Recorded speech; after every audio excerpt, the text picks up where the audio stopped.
In this video, we're going to look at finding the slope of a curve of a given function at a particular x value in question.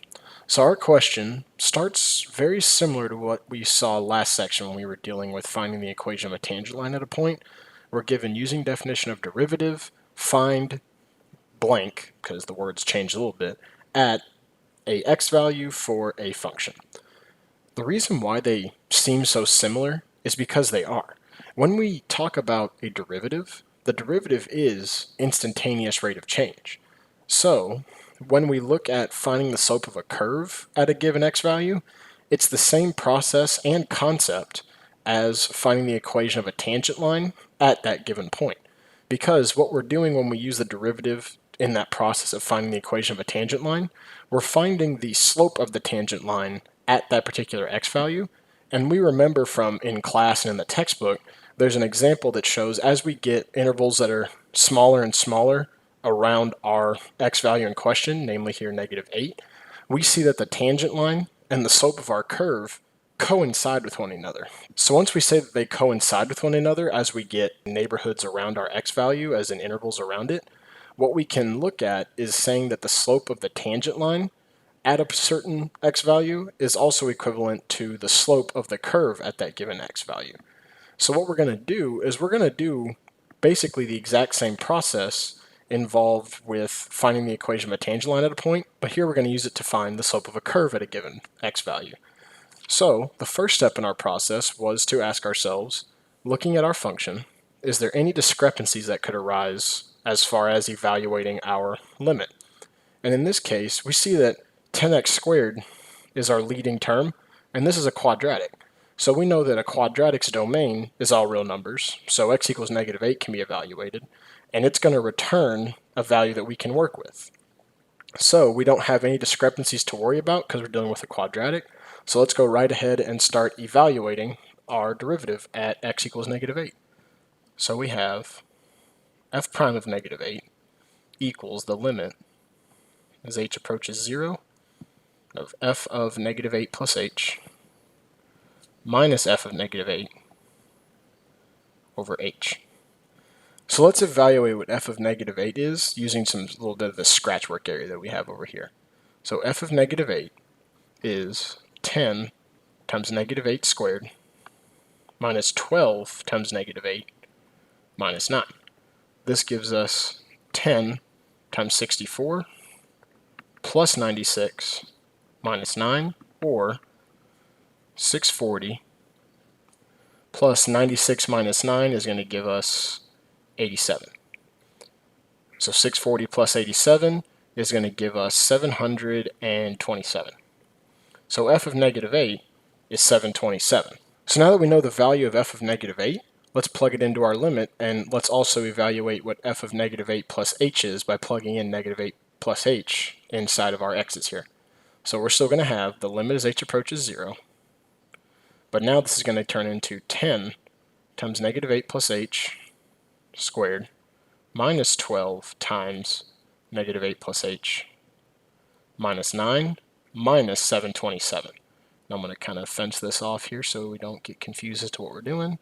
Okay, and this is all still going to be over h.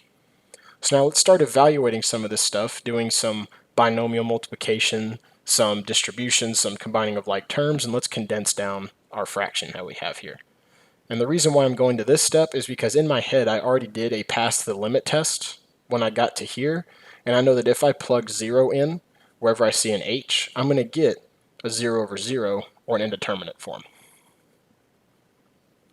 So whenever we get that, we can't take the limit right away. We have to do some manipulation about it. And in this case, we have a lot of binomials and distributions that we can do. So let's go ahead and see what that brings us.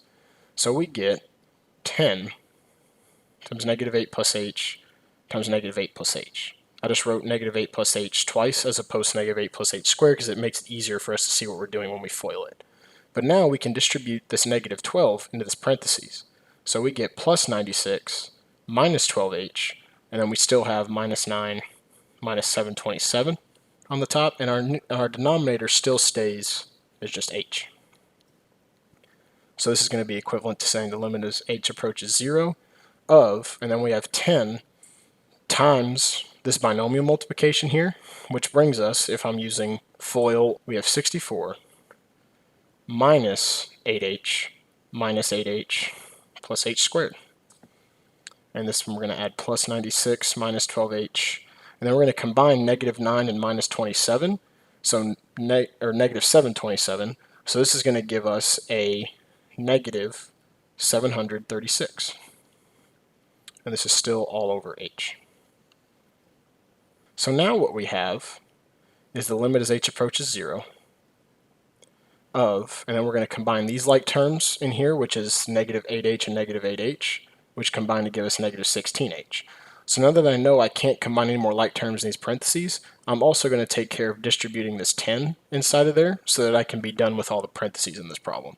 So here we have 640 minus 160h plus 10h squared plus 96 minus 12h minus 736, and again, all over h. So now let's see what terms we can combine here. We see that this 10h squared is the only h squared term in our numerator, so we can't combine it with anything, so we know it's going to stay unmessed with. It's going to just be itself. And now we see that we have a negative 160h and a minus 12h. If we subtract those, what we're going to get is negative 172h. So we've taken care of all the terms with h and h squared, and now we have a whole bunch of constants to add. But we see that adding 96 to 640 will give us 736. And what happens when we do 736 minus 736? All these constants are going to go away because they evaluate to 0. So there's no constants left. So what we're going to get is the limit as h approaches 0 of 10h squared minus 172h over h. So I see that both of these terms have an h in common. And I want to know what happens when I factor out this h out of both those pieces of the subtraction up here, and I want to see what happens, or what's left of my fraction as a whole. So what I get is something that looks like this, and I know that if I have this factor of multiplication repeated in the numerator and the denominator like this, they can divide away, we don't have to worry about them anymore. So now what we have is the limit as h approaches 0 of 10h minus 172. And what I'm going to do at this point is I'm going to pass the limit again and see what this limit evaluates to give us the slope of the curve that we're looking for. We know that if we plug in 0 for h, this term here is going to become 10 times 0, or just 0.